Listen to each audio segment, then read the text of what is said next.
fô marandregny an-tegna mahazo vaovao maty Olivier nandeha la plage rô mifanojo tamy gasy groupe na gasy samy gasy fo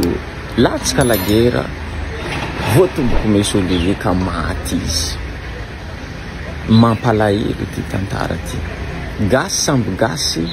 mifamono faty ka nafaty gasy miparitika vaovao magnerany ty grave vaovao io grave vaovao io izy koa ireo samby rô fo mifamono io tsisy dikany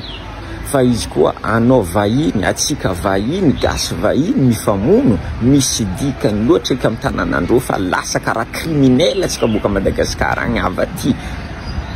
anao koa mandalo amin'ny lalagna eky izy io mail ro io mail ro Mauricien bonga mahita antegna mandalo amin'ny lalagna anareo groupe de personnes magnano izy atsika jiaby gasy ty maty réputation tsika natomboko nareo samby gasy izy io boka fa tsy voatany eky io satria naman'le maty namagna igny baka amaly koa izy io amaly koa amaly amin'ny sasany hoe amaly koa sasany io lasa misy fôrofôrosy clan atsika ty eto ifamono eto izy koa boka nahazo Mauricien izy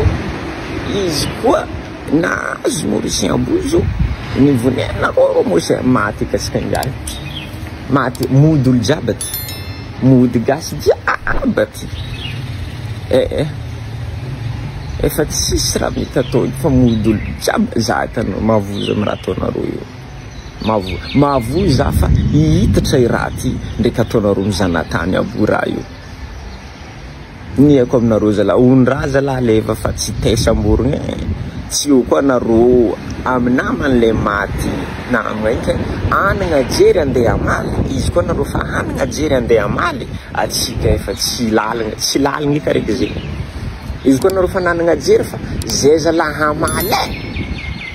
vita io ny eo vitatsika ito mody jiaby ito